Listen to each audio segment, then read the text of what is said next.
नमस्कार मित्रों। भोपाल की शिवनगर कॉलोनी में रहने वाले लोग पिछले कुछ 2 दिनों से एक अजीब सी बदबू आने की शिकायत कर रहे थे। पहले वहां के निवासियों को लगा कि शायद ये स्मेल, दुर्गंध जो है वह किसी कुत्ते या बिल्ली के मरने के कारण आ रही हो। लेकिन ये स्मेल जो थी वो जैसे जैसे दिन बीत रहे थे, समय घंटे गुजर रहे थे और तीव्र होती जा रही थी और तेजी से ये स्मेल बढ़ रही थी। जब कॉलोनी के निवासियों को वह दुर्गंध असहनीय लगने लगी तो उन्होंने कुछ कर्मचारियों को नगर पालिका के बुलवाया और जब उन्होंने उस बदबू को महसूस किया तो उनका स्पष्ट कहना था कि ये स्मेल जो है वह किसी कुत्ते या बिल्ली के मरने की बॉडी की नहीं है।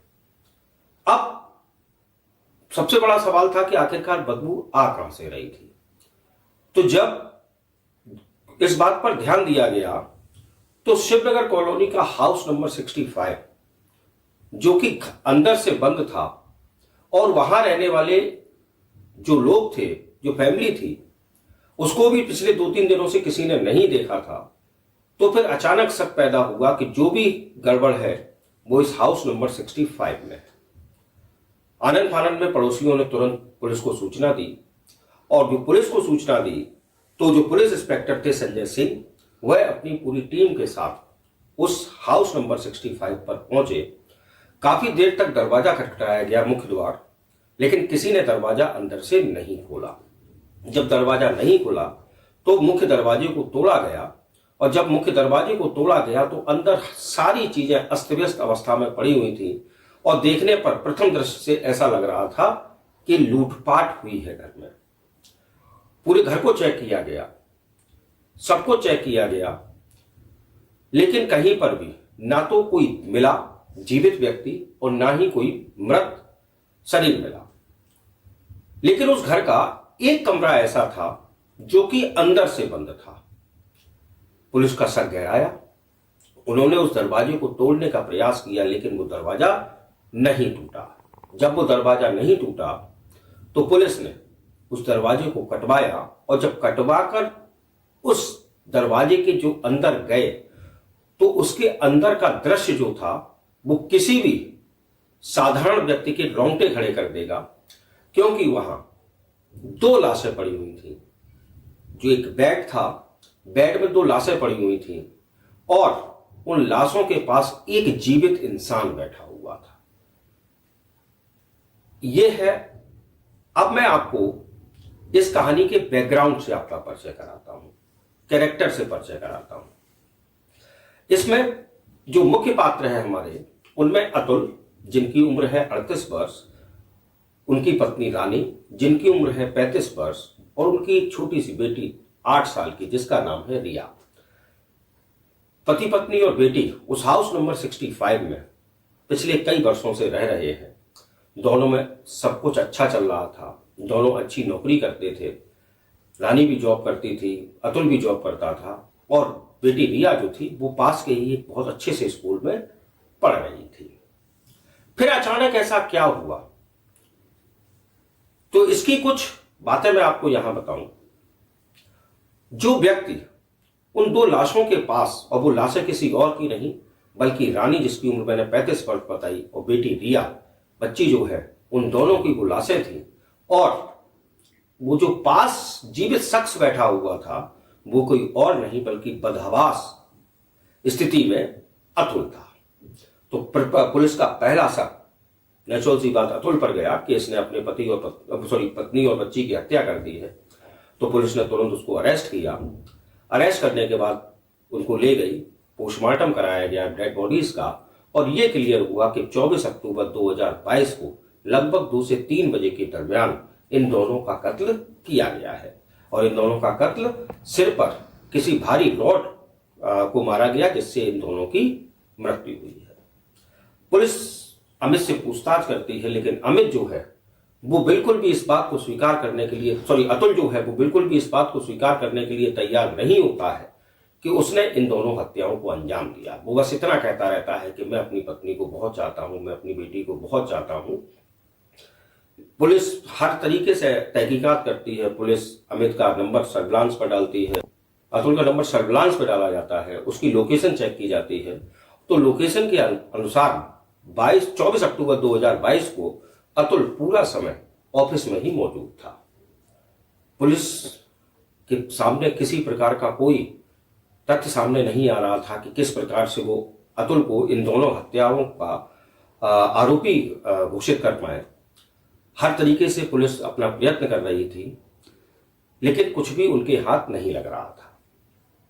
तभी क्या हुआ, जब ये स्थिति बढ़ी तो अतुल की एक बहन है जो कि जिसका नाम है अंकिता, जो कि भोपाल शहर में ही रहती है। वह आकर ये कहती है कि मेरे भाई जो है उन्होंने भाभी और बच्ची की हत्या नहीं की है, बल्कि हत्या मेरी भाभी के भाई यानी कि रानी के भाई विवेक ने की है। प्रश्न उठता है क्यों?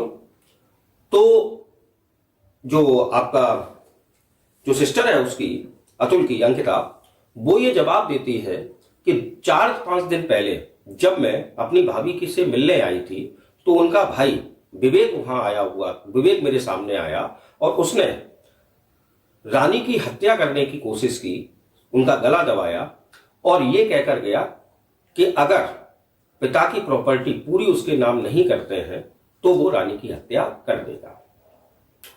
पुलिस ने तुरंत एक टीम गठित की जो कि विवेक की तलाश में लग गई। विवेक अंडरग्राउंड हो गया, नहीं मिला। जब तक ये तहकीकात चल ही रही थी कि तभी रानी के ऑफिस में काम करने वाली उसकी ऑफिस कलीग जो थी, जिसका नाम है नीलम, तो नीलम जो है वो पुलिस के पास आती है और एक शख्स जो है जिसका नाम ललित है उस पर शक जाहिर करती है और वो ये कहती है कि ललित भी हमारे ऑफिस में हम रानी और मेरे साथ काम किया करता था, लेकिन वह कुछ गड़बड़ करता था और इस बात का पता रानी को लग गया और रानी ने इसकी सूचना अधिकारियों को दे दी और इस कारण से उसकी जॉब चली गई। जब जॉब गई तो उसने ये धमकी दी रानी को कि चूंकि तेरे कारण मेरी जॉब गई है तो तुझे मैं जीवित नहीं छोड़ूंगा। तो पुलिस ने तुरंत एक्शन लिया और ललित की गिरफ्तारी हुई, लेकिन ललित भी बस यही कहता रहा कि उसने हत्या नहीं की जो उसने कहा था, पर ललित ने स्वीकार नहीं किया। उसने बस यही कहता रहा कि उसने ये हत्या नहीं की। पुलिस ने अपनी अब जांच का दायरा बढ़ाया। इंस्पेक्टर संजय सिंह बड़े परेशान कि आखिरकार कुछ ना कुछ तो उनसे मिस हो रहा है। तभी पुलिस के एक मुखबिर ने एक सूचना दी कि कुछ दिन पहले भोपाल में एक व्यक्ति की हत्या के लिए एक गैंगस्टर को सुपारी दी गई थी। पुलिस ने तुरंत एक्शन लिया और उस गैंगस्टर को धर दबोचा। उसका नाम है मंगल सिंह। तो मंगल सिंह को जब पुलिस ने पकड़ा तो मंगल सिंह ने इस बात को स्वीकार किया कि मतलब उसे डायरेक्ट एक सुपारी दी गई थी। वो जिस व्यक्ति ने सुपारी दी उसका नाम नहीं जानता है, लेकिन उसने उसके अकाउंट में पैसे ट्रांसफर किए और एक फोटो दी कि इसकी हत्या होनी है। पुलिस को तब जाकर बड़ी हैरानी हुई ये जानकर कि सुपारी जो दी गई थी वह रानी और रिया की नहीं थी, बल्कि सुपारी दी गई थी अतुल की। तो अब पुलिस को यह पूरा खेल समझ में आया कि अतुल हत्यारा नहीं हो सकता, इसके पीछे कोई और व्यक्ति है। अतुल से पूछताछ की गई। हाँ, तब तक मैं आपको एक चीज और बता दूं कि अतुल की सिस्टर जो थी उसने अंकिता एक बड़ा सा वकील हायर किया और वकील की मदद से अतुल जो है उसको कोर्ट ने जमानत दी थी। वो बेल पर बाहर आ गया। तो पुलिस जो है फिर से पूछताछ करती है अतुल से और 24 अक्टूबर की घटना के बारे में पूरा जानकारी प्राप्त करती है। तो अतुल बताता है कि 24 अक्टूबर को मेरी ऑफिस की छुट्टी थी और मैं पूरा दिन घर पर ही रहने वाला था, जबकि मेरी जो वाइफ थी उसकी मीटिंग थी और उसको ऑफिस जाना था। तो मैंने ये डिसाइड किया था, तो बताता है कि मैं अपनी बेटी रिया के साथ समय स्पेंड करूंगा, क्योंकि मैं उसको कुछ समय से समय नहीं दे पा रहा था। तो ये बात जब पुलिस को उसने बताई अतुल ने, तो पुलिस ने ये पूछा, अच्छा ये बताओ कि तुम्हारे शेड्यूल के बारे में किस किस को जानकारी थी कि आज तुम पूरे दिन घर रहने वाले हो? तो वो कहता है कि इस बात की जानकारी तो मेरी वाइफ रानी और मेरी बेटी रिया को ही थी। पुलिस फिर कहती है कि फिर से दिमाग पर जोर डालो कि आखिरकार और ऐसा कौन सा व्यक्ति था जिसको यह पता था कि आज तुम घर रहने वाले हो?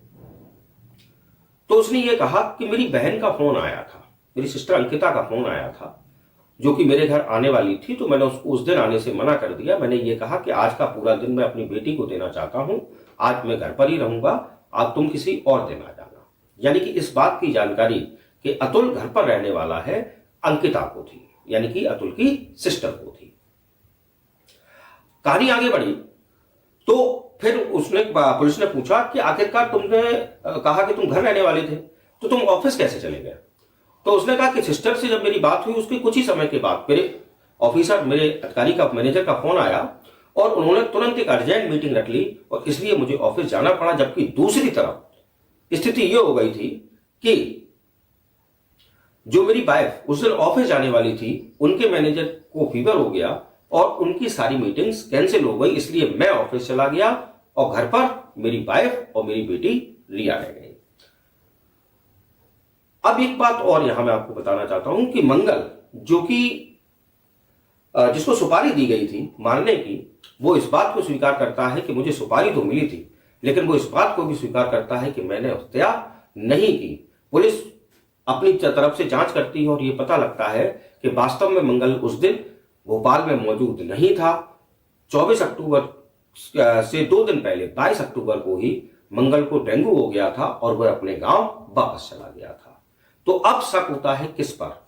क्या सिस्टर? क्योंकि सिर्फ पता था अतुल की सिस्टर अंकिता को कि आज उसका भाई घर रहने वाला है। तो पुलिस जो है वह पूछताछ करती है सिस्टर से, तो सिस्टर मना कर देती है कि ऐसा उसमें कुछ नहीं है। तभी क्या होता है कि एक बड़ा सस्पेंस क्रिएट है यहां कि जब इन दोनों की डेड बॉडीज मिली थी, रानी और रिया की, तो उस समय पुलिस ने वीडियोग्राफी कराई थी। और जब वीडियोग्राफी कराई थी तो वहां पर घर के अंदर जो लोग मौजूद थे उनमें अंकिता थी और अंकिता के साथ अंकिता का हस्बैंड भी था, जो कि अपनी वाइफ से यह कहता है, जब वो कमरा खुलता है और कमरे के अंदर डेड बॉडीज होती हैं, तो बहन जो है अंकिता वह कमरे में अंदर जाने का प्रयत्न करती है, तो उसका पति जो है वो उसको रोककर इतना कहता है कि अंदर मत जाओ, अंदर का नजारा तुम देख नहीं पाओगे। तो पुलिस को यह शक हुआ कि अभी कमरे के अंदर हम लोगों के सिवा जब कोई था ही नहीं, तो फिर इसको यह कैसे पता कि अंदर का नजारा तुम देख नहीं पाओगे? तो इस सेंटेंस के कारण तुरंत पुलिस क्या करती है, अंकिता के हस्बैंड को तुरंत गिरफ्तार करती है और उस पर जब शक्ति दिखाई जाती है तो वो अपनी बात को कबूल कर लेता है कि मैंने ही उन दोनों की हत्या की। लेकिन अब सवाल ये कि हत्या की तो क्यों की? हत्या सिर्फ और सिर्फ हत्या करने का कारण एक था, वो थी जलन। क्योंकि अंकिता का हस्बैंड और अतुल दोनों ही साथ में पढ़े थे, साथ में डिग्री हासिल की थी, दोनों की साथ में ही जॉब लगी थी। लेकिन अतुल जो था वह अपनी मेहनत के बलबूते काफी आगे निकल गया था और अंकिता का हस्बैंड वहीं पीछे रह गया था। तो इस जलन के कारण, सिर्फ और सिर्फ इस जलन के कारण उसने अतुल की हत्या कराने की सुपारी दी।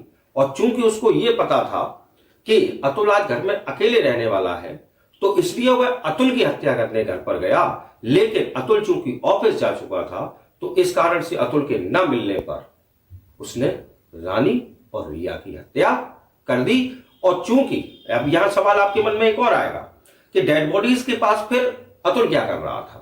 तो अतुल अपने परिवार से इतना प्रेम करता था कि जब उसने घर जाकर यह देखा उस दिन 24 तारीख की रात में कि मेरी पत्नी और मेरी बेटी की हत्या कर दी गई, तो वो अपने होश गवा बैठा।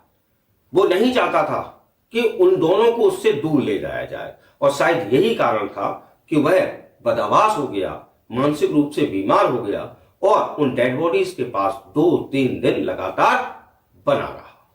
ठीक, तो मात्र एक जलन जो थी वह इन 2 डबल मर्डर का कारण बनी। मुझे आशा है कि आपको मेरा वीडियो पसंद आया होगा, स्टोरी अच्छी लगी होगी।